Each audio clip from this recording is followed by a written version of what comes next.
ধরুন 100 জন নানা বয়সের এবং নানা পেশার মানুষকে আমন্ত্রণ জানানো হলো, আর সেখানে আগে থেকেই টেবিলগুলোতে কলা, আপেল, আঙ্গুর, সফেদা, বেদানা, আখরোট, খেজুর এরকম নানা রকমের দেশি বিদেশি ফল স্তূপ করে রাখা হলো।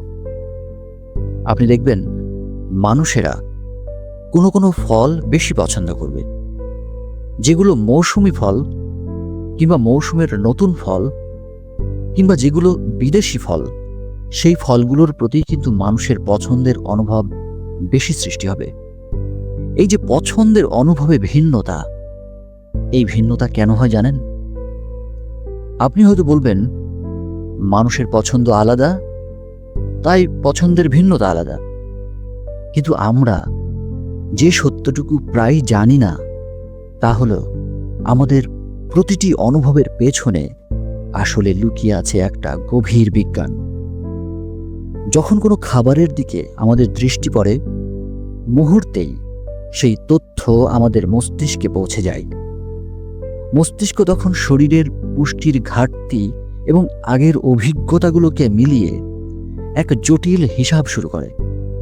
সেই হিসাবের প্রভাবে ডোপামিন, সেরোটোনিন, গ্রেলিন কিংবা লেপটিনের মতো বিভিন্ন নিউরোকেমিক্যাল এবং হরমোন সক্রিয় হয়, আর আমরা তখন সেই খাবারের প্রতি আগ্রহ কিংবা অনাগ্রহ অনুভব করি। পুরো প্রক্রিয়াটা ঘটে একেবারে মিলি সেকেন্ডের মধ্যে। তাই সচেতনভাবে আমরা বুঝতেই পারি না যে কখন আমরা এই সিদ্ধান্তটা নিয়ে ফেলেছি। চলুন আরেকটা প্রাচীন গল্প বলি। গল্পের সেই জগৎটি হলো আমাদের পেট। হ্যাঁ, আমাদের পাকস্থলীর ভেতরে রয়েছে অসংখ্য অণুজীবের এক বিশাল জগৎ। প্রায় ট্রিলিয়নের কাছাকাছি ব্যাকটেরিয়া বাস করে সেখানে। চিকিৎসা বিজ্ঞানে এই ব্যাকটেরিয়াগুলোকে বলা হয় গাট মাইক্রোবায়োম। এরা শুধু আমাদের সঙ্গেই থাকে না, বরং আমাদের বেঁচে থাকার এক অবিচ্ছেদ্য অংশ হয়ে তারা কাজ করে। আমরা যে খাবার খাই, সেই খাবারগুলো ভেঙে ক্ষুদ্র ক্ষুদ্র অণুতে পরিণত করার কাজ তারা করে চলেছে। খাবারের পুষ্টিগুলো রক্তের মাধ্যমে আমাদের শরীরের বিভিন্ন স্থানে পৌঁছে যায় এই ব্যাকটেরিয়ার কারণেই। তো এই যে ব্যাকটেরিয়াগুলোর কথা বললাম, এক একটি ব্যাকটেরিয়া কিন্তু জীবন্ত সত্তা, তাই না? তাদেরও কিন্তু নিজস্ব শক্তি এবং পুষ্টির চাহিদা আছে।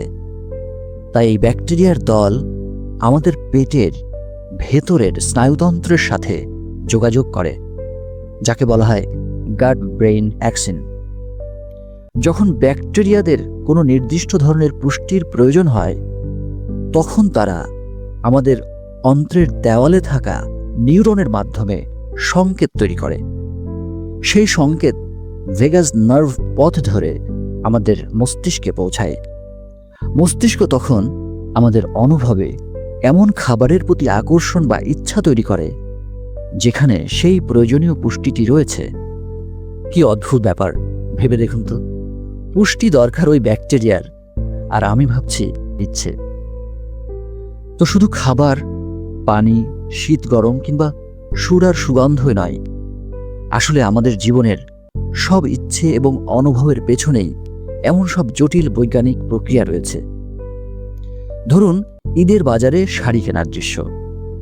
10 জন নারী, যাদের সবার হাতেই পর্যাপ্ত অর্থ রয়েছে, তবুও কি সবাই একই ধরনের সুন্দর শাড়ি পছন্দ করবেন?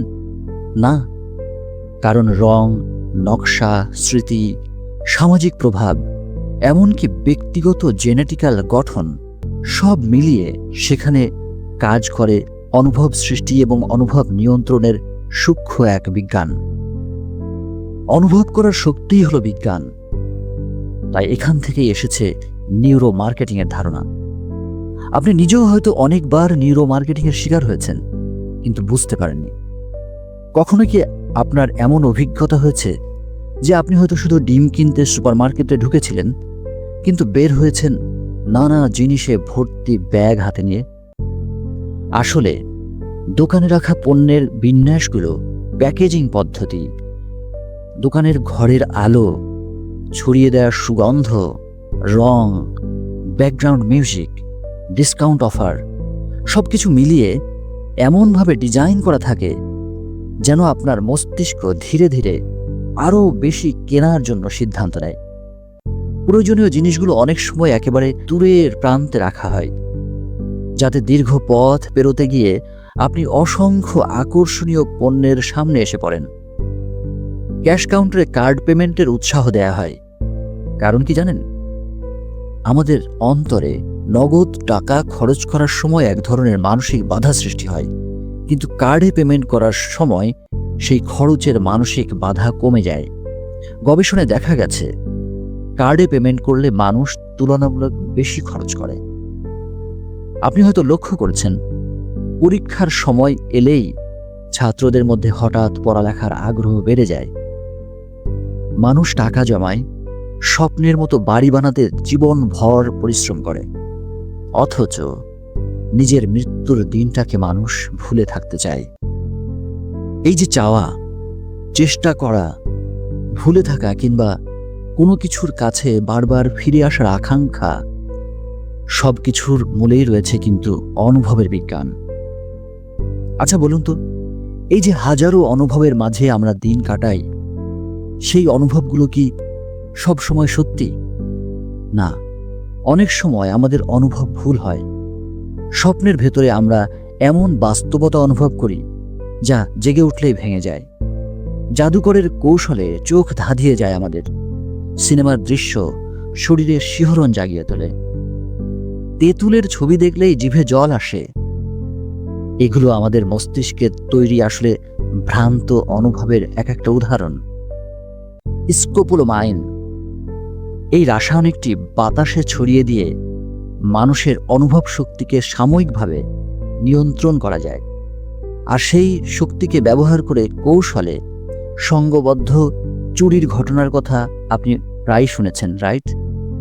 এই রাসায়নিক বাতাসে মিশে নিঃশ্বাসের সাথে আমাদের শরীরে পৌঁছলেই মানুষ সম্মোহিতর মতো অর্থ, স্বর্ণ কিংবা তাদের দামি জিনিসপত্রগুলো ছিনতাইকারীর হাতে তুলে দেয়।